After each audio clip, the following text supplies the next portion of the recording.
नमस्कार। फिलहाल मैं जनपद पर हूँ, विधानसभा के सामने।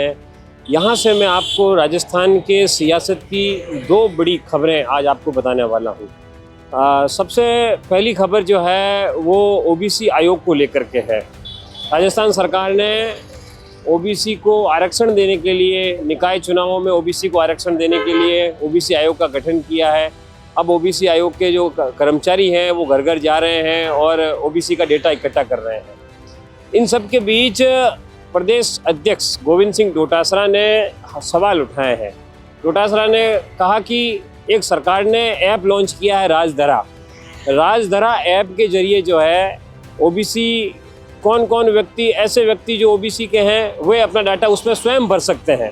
डोटासरा ने सवाल उठाते हुए कहा कि अगर कोई भी व्यक्ति उसमें डेटा भरने लग जाएगा तो सरकार ये बताए कि उस डेटा को प्रमाणित कौन करेगा, जो कि कहीं ना कहीं ठीक भी है। राजधरा ऐप सरकार ने लॉन्च किया, अच्छी बात है, लेकिन उस ऐप का नियमितीकरण या उस ऐप की जांच जो है, उसमें जो डेटा भरा जाएगा उस डेटा की जांच कौन करेगा?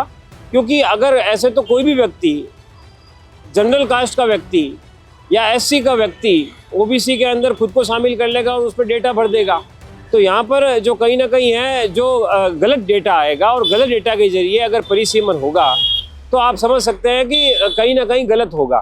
और इसीलिए जो है निकाय चुनाव में ओबीसी आरक्षण को लेकर के लगातार चुनाव सरकार टालती आई है। इस बीच चुनाव आयोग ने भी पत्र लिखा है पंचायती राज विभाग को, और पंचायती राज विभाग ने फिर से जो है पत्र चुनाव आयोग को लिखा है, जिसमें ये कहा गया है कि 90 दिन के अंदर अंदर जो है चुनाव कराए जाएंगे। 90 दिन के अंदर चुनाव कराने का मतलब यह है कि जब सरकार अधिसूचना जारी करेगी और उस अधिसूचना जारी होने के बाद जो है 90 दिन का समय और लगेगा चुनाव कराने में। तो कहीं ना कहीं अभी फिलहाल सरकार को महिला, एससी, एसटी और ओबीसी की सीटें तय करने में, यानी लॉटरी प्रक्रिया के जरिए जो सीटें तय होगी उसमें काफ़ी समय लगने वाला है, और उससे पहले जो है ओबीसी आयोग की रिपोर्ट में भी समय लगने वाला है। तो जो विवाद, जो राजस्थान हाईकोर्ट ने जो टाइमलाइन तय की थी 31 जुलाई तक चुनाव हो जाने चाहिए, लेकिन ऐसा फिलहाल जो है कहीं पर भी नज़र नहीं आ रहा है। यहाँ पर हाईकोर्ट का जो आदेश है उसकी अवमानना होना जो है तय माना जा रहा है। दूसरी जो मुख्य खबर है वो कहीं ना कहीं यूसीसी को लेकर के है। राजस्थान के अंदर यूसीसी को लेकर के आज जयपुर के अंदर धर्म गुरुओं की मौजूदगी में एक बड़ी बैठक हुई। उस बैठक के अंदर धर्म गुरुओं से जो है यूसीसी को लेकर के, समान नागरिक संहिता को लेकर के सुझाव मांगे गए और उस सुझावों के ऊपर जो है बहस हुई। तो यहाँ पर सुझावों के दौरान जो है आरोप लगाया गया कि किस प्रकार से सरकार जो है एक धर्म के ऊपर अतिक्रमण करने का काम कर रही है। तो दूसरी ओर ये आरोप लगाया गया कि एक धर्म के जो सिद्धांत है, जो धार्मिक जो रीति रिवाज है, उसको कहीं ना कहीं छेड़छाड़ करने की कोशिश की जा रही है।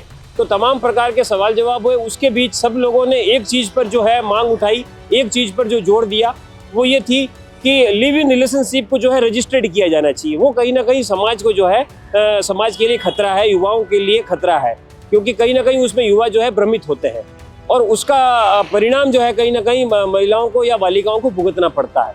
तो इसको लेकर के बैठक हुई, लेकिन सबसे महत्वपूर्ण सवाल है, प्रदेश कांग्रेस अध्यक्ष डोटासरा ने इस पर भी सवाल खड़े किए हैं। डोटासरा ने यह कहा है कि समान नागरिक संहिता के जरिए जो है सरकार मूल मुद्दों से ध्यान हटा करके कहीं ना कहीं सरकार जो है भटकाना चाहती है और हिंदू मुस्लिम की राजनीति करना चाहती है। तमाम प्रकार के जो है आरोप फिलहाल जो है गोविंद सिंह डोटासरा ने लगाए हैं। हालांकि आपको मैं बता दूं कि महाराष्ट्र के अंदर भी आज एक नोटिफिकेशन जारी हुआ है, जिसके अंतर्गत अगले 5 से 6 महीने के अंदर पूरे राज्य में सर्वे होगा, ड्राफ्ट तैयार किया जाएगा और शीतकालीन सत्र में जो है उस ड्राफ्ट को बिल के तौर पर पेश किया जाएगा।